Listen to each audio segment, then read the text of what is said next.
Welcome to the SOB radio show, where we have fun, interesting guests, and hot topics. Each week, we offer insights into music, fashion, health, fitness, and humor. Do you have the perfect guest for us to interview? I want to know. Drop me a line on our Facebook page at SpunkyOldBroad1 or reach out to me on our website at spunkyoldbroad.com. And now, back to the show. I have a really interesting guest for you today, and her name is Dorina Lanza. Dorina works with high performers, and her clients have increased their sales by more than $2 billion. That's a billion with a B. She's a former rocket scientist who found her way into business coaching. She highlights the most important of 13 steps to set up clients to rise from generalist to trusted advisor and celebrity authority. She teaches people about inner work and gives them a systemized approach to a steady stream of ideal clients. Welcome, Dorina. Oh, thank you so much for having me. I can't even imagine what those 13 steps are, but I'm going to write them down once you give them to us. Well, you're not going to get all of them. It gets a little bit tedious, but okay. Well, your background is so interesting because I don't know too many women who have been rocket scientists. And so, and usually someone who is a rocket scientist remains a rocket scientist. So how did you find your way into business? Well, I started in math, and I majored in math because there were no papers and no labs, no papers to write and no labs. So that's how I decided on my university major. And I, of course, when I graduated, I went to graduate school, almost of a PhD, became a medical physicist, then wound up as a rocket scientist, Draper Lab, MIT. And believe it or not, I was getting bored. I know people think rocket science is this, fantastic, exciting thing, but I was getting bored and I always wanted to make money. And so I decided to go and get my MBA, and I became a management consultant specializing in strategic planning and international business. Wound my way into mergers and acquisitions, where I was vice president of an M&A firm up in the Boston area. And I was also on the faculty at Northeastern University for 20 years as an adjunct. I am not 150 years old, despite the rumors. Then my daughter was born. And I was in a position where I couldn't travel like I used to. I was consulting in Italy 10 days a month on another continent. You can't do that with an infant. So I had to go into another, another direction, if you will. And I wound up in all places that you can imagine in network marketing. I had never heard of network marketing before. I was probably the only person on the planet that had not been prospected for Amway. And so anyway, I joined the network marketing industry, and that was really the beginning of my getting into this whole coaching thing. I wound up getting to the top of 4 different companies, built downlines of over 50,000 people. And I remember when I got to the top of my first company, New Skin Enterprises, I got the blue diamond, the coveted blue diamond spot. People were coming up to me and saying, "Oh, how did you do this?" And they were expecting an answer of the form, well, first I did this, then I did that, and then I did the third thing. And as you know, that's not the way things work, right? Right. So what I realized was that I got to that point because I had become an attractor of people, an attractor of the right people for the business. And long story short, I wound up figuring out how one becomes an attractor of people. And I also figured out how to teach others to do the same thing. And I started working with people in the network marketing industry, and have now, I guess, branched out is the right term, to work with other coaches, mentors, experts, people who really are their business. But you know, Dorina, when I listen to what you said and the different paths that you've taken, which I think is very interesting about the why you majored in math. My sister was a math major, but then she switched over to philosophy. But They're very close. Math and philosophy are very close. well, I never ever was going to major in math. In fact, my seventh grade algebra teacher in class embarrassed me by saying, Gail, I know you're lovely and I know you're sweet and I know most boys would love to have you in their living room, but you're not a math person. So study. I was just humiliated because, you know, my sister was 5 years ahead of me and had the same teacher and she was just a whiz. But what I'm hearing from what you're saying is you're basically an achiever. I mean, whatever you do, you go into it wholeheartedly with a deep breath. And if you don't know what you're doing, you study it. I mean, you went to school, you got a master's, you went back to school, you learned about, you got an MBA, you got a doctorate, you went into consulting, you became an expert in that. I mean, they were sending you to Italy for 10 days a month. But isn't it interesting? And this is something that I guess we're not going to talk about today unless you want to, but it's something that always amazes me. Had your husband had a job in Italy for 10 days a month, he still had a baby, would he have not gone? Of course he would have gone. Of course he would have gone. And that's the difference and what has held women back for years and years and years. Now, again, I was very fortunate. I had my own business. So when I had my son, I was back and I had a cesarean, which I didn't know I was going to have. I wish I had known. I could have made an appointment and it would have been a lot easier. But no, it wouldn't have been. That's exactly what I did. And it was easier going in. But oh my God, the recovery afterwards. But you see, I didn't. I was back at work 2 weeks later. I mean, I was really fortunate, you know, but yeah. I think that's something that we have to think about. And you mentioned you were an attractor of people. So tell us more about that. What is it that attracted people to you? Well, it's not so much what it is that, because you're always attracting people. The problem happens when you're attracting people that are not appropriate. How can I say this gracefully? You attract the wrong people. In fact, so many people that are in this coaching business are attracting clients that are difficult clients. So what they're doing, yes, they're attracting people, but they're attracting people that are not the people that they are really meant to serve in the easiest, smoothest way.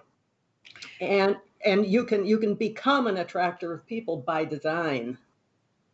Well, you know, I have to say I probably have been fired from some coaching jobs that I do because I tell people the truth and they don't always want to hear it. So when I tell somebody and we're coaching and I suggest the path that they should take and they agree and then they don't do anything, they're not going to change. So, you know, you have an interesting take on the state of the coaching industry and what it takes to be a standout player and a trusted advisor. So what is that perspective? Well, I noticed that people that do really well in the coaching industry follow a particular path. Now, of course, there are some that come in the middle of the path because they come in as experts from another realm and turn into coaches. But let's just say, for the sake of argument, that you've got somebody that's relatively new. They get into coaching and they start off as generalists, right? And these are the people that charge, you know, $97 a month for their individual coaching.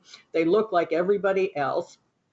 There's nothing to differentiate them. Their clients come in, they don't get good results, et cetera, et cetera, et cetera. You know that deal, I'm sure.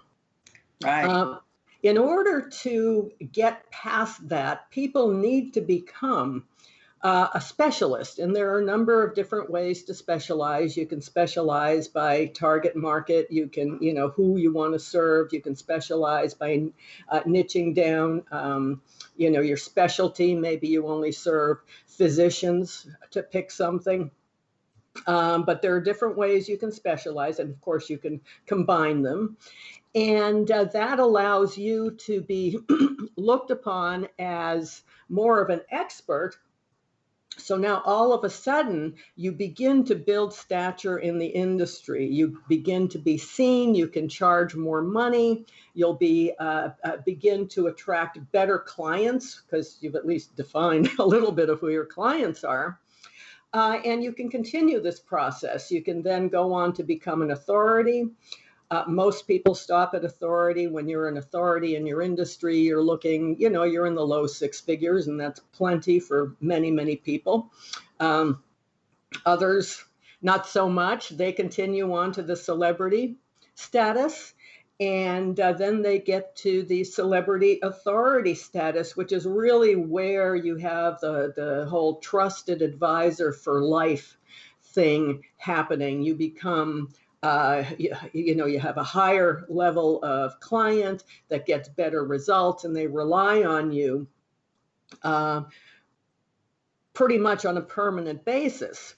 And some people in this industry want to get to that level, and there's a way to do that intentionally, and that is what I teach. I go into the growth journey of a successful coach, and as you grow from generalist to specialist, authority, celebrity, authority, you grow in both the impact you're making in the world, and your fees go up proportionally. Well, I can see this. I mean, certainly we can all think of people who are what we call celebrity coaches. And some of them, by the way, are excellent, but some of them also are not that great. It's just that their reputation, that precedes them. But I think that it's interesting that 20 years ago people didn't even know what coaching was, and now everybody seems to be a coach, whether they're a life coach or a health coach or a business coach or a speech coach or whatever kind of coach they are a coach. And so, how and why does someone get started on this path? In other words, is there something, my son said to me the other day, he said, Mom, I really believe, and he tells me all the time what he thinks of things I do, but he says, I think you were born with this innate drive. You've always had this innate drive to be successful, to do the most you can, to just go for it no matter what. He says, I don't think you learned that. He says, I think that was in you from the very beginning. And maybe it was. I mean, certainly it was nurtured in my family, but how does someone begin to travel this path of going from generalist, maybe not all the way to trusted advisor, but certainly to authority or celebrity? Well, I find, and I should say that I'm a teacher at heart. I've always taught stuff. I started as a ski instructor when I was 13, and I've been teaching ever since. And coaching is also a lot of teaching. You get some people are life coaches, and they specialize in sitting there asking you questions. What do you think about that? Well, let's go deeper. And they're not really teaching stuff. Then there are others of us who are working with people that have businesses, and we do both the inner work and the teaching work, the outer work. How do you do stuff? But I find that in traveling the path, if somebody's a generalist, I think a lot of people get into coaching as a generalist because they hear about it, they think it's a good idea, they enroll in a program, they get taught to ask some questions, and they hang their shingle, and they become a generalist coach. And there are plenty of people who are serving that market. I'm not one of them. I pick up and I can speak about starting as a specialist, and what do you do to become an attractor of your ideal client, and rise in your differentiation and your ability to increase your income and your impact. And it begins, okay, I believe that people were meant, they were born to soar above the crowd. Okay, people in this industry that are advancing in it. I also believe in going deep to find the real you in a person. All right, that's kind of the core of positioning yourself to serve the people that you're meant to serve. How do you do that? Well, a lot of people try to do it with just inner work, but I've developed a system where I begin with having a look at what your archetype is. Now, some people may not know what an archetype is. Carl Jung, back in the last century, came up with the concept of archetypes. And archetypes are really characters and stories also that repeat throughout history. For instance, you have the ruler archetype, you have the magician archetype, you have the rebel archetype, you have the creator archetype. And as I say those words, I'm sure that people, will get an image in their mind of what a ruler looks like and what the characteristics are and so on. Well, it's interesting you say that, because I was at an event and they were doing this little quiz, and I found out that I know what my personality style is, but my I guess archetype for that particular thing was I was a disruptor. Yes, a rebel, a destroyer, a disruptor. Exactly, exactly. And once you know that, you know a lot of stuff. And it's interesting. A woman named Carol Pearson is probably the leading authority in the field of archetypes, and she has developed the only scientifically validated archetype assessment that I know of. And in fact, I have just become one of the facilitators for the PMAI system, which I've been using for about 10 years to assess people's archetypes. And I happen to be a ruler magician; those are tied. And my third is the rebel or the destroyer or the disruptor, just like you. Maybe that's why we get along so well, right? So anyway, there is an assessment which I do offer on my website. It's a free assessment that people can take to find out what their archetype is, and it's really very interesting. And once you know your archetype, all of a sudden it explains an awful lot of stuff.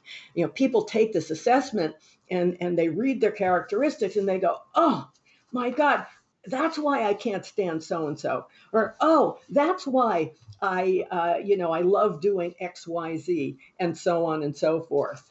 And it really sheds an awful lot of light on things. And with the archetype, basically you wind up knowing how you behave as at your best, how you behave when you're pushed into a corner. As a leader, what are your strengths? What do people admire about you? What are your, what kind of story are you living, et cetera, et cetera, et cetera. And things that you need to guard against, tendencies that you may have that may not be as beneficial as they could be. And once you understand these things, who you really are, you can begin to show up in the world actively as these inner traits, so that people can see who you really are. And it's interesting, people join other people who believe what they believe, who are similar to them. So if you can actually go in and figure out,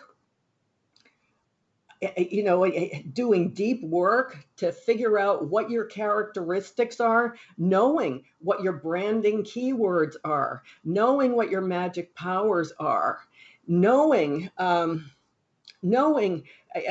sorts of things that you're really good at, you can articulate these things so people can see you as you really are. One of the biggest problems happens when you show up in the world and people, you keep changing, you keep putting on different hats. People don't know what to make of you, and that's when you wind up getting into difficulties. So that's one component that I use. And a lot of this stuff could be put into the category of branding. Yes, there's an external part to this, which is the how you show up in the world, but the internal part is absolutely huge. It confirms a lot of what people already know about themselves, but it validates it so they can actually show up as that. So that's one component. The second component, and archetypes can change, by the way, as you get older, you and more mature and gain more wisdom, presumably, you wind up living different stories. Okay, once you get to kind of the decades that we're in, you're looking at the archetypes of the sage, the ruler, the magician, and also the jester. Funny that they're all from the royal court. Well, I think it's interesting, Dorina, though, to look at this. We've got about 4 minutes left in this segment, and it's interesting. I think there are things that you learn as you age and as you have more responsibility, even if they're not your thing to do. For example, I had not one business course when I went into business. I graduated college. I had a dream. I made it a reality. And so I went into it. I had no clue what I was doing. I mean, I thought I did, but I didn't. And within 2 weeks, I was handed a cease and desist order by my biggest competitor, who I didn't even know was my competitor. And I didn't even know what a cease and desist order was. I had to get a lawyer to explain it to me, and we had to change how we did business. But she thought I was going to be a threat, even though I had been in business for 2 weeks. So the whole point, I think, is you learn certain things because you have to. I learned how to make books balance, even though I probably can never read a balance sheet properly. I learned how to, there were just things I learned because I had to learn them, but it wasn't my strength, or it wasn't something I really excelled at. But, I think part of this is you also have to be willing to change. You have to be willing to take on other responsibilities. You have to be willing to do what you have to do to get to this next step. And so those are things that I think people of our generation have learned. And that's why our archetypes probably change, because we've learned this is what you have to do to be successful and to succeed. Now, I will tell you, once you get to where you want to go, you can start breaking the mold. I mean, you can do what you want to do, but it does take a little bit of navigation there. So we've just got about 2 minutes left. Is there something else you'd like to say about those architects or Uh, archetypes, I should say? um, yeah, you use them to attract the type of people that you want to serve. And there's a book called The Hero and the Outlaw, written by Carol Pearson and Margaret Mark, who was at Young and Rubicon, the big ad agency. And it's a book about using archetypes in branding. And they talk about corporations primarily, but you can look, Mercedes is a ruler archetype. Jaguar's a magician archetype. What is it? Harley Davidson is has the same archetype you do, the rebel. and if you look at their branding, they do a really good job of appealing to other rulers, other magicians, other rebels, and those are just three examples. Why? Because in the way they show up in the world, people that are meant to be their clients or customers sit there and go, oh yeah, I can identify with that. And they buy the belief because it reflects them. Okay. Well, on that note, Dorina, we're going to stop this segment and we're going to go to part two in a few minutes. And when we come back, I'm going to ask you to highlight some of those 13 steps we talked about. So hang on, folks. We'll be back in just a short while. Hi, this is Dr. Gayle, and I wanted you to know I have a whole bunch of other things to offer you. If you go to spunkyoldbroad.com, you will see an array of SOB stuff for sale and all our latest products and additions. If you're interested in getting on TV, I have a brand new course, Get on TV. And if you want to start your own business, you'll want my SOB Guide to Business Success. I know you'll love them all. I guarantee it.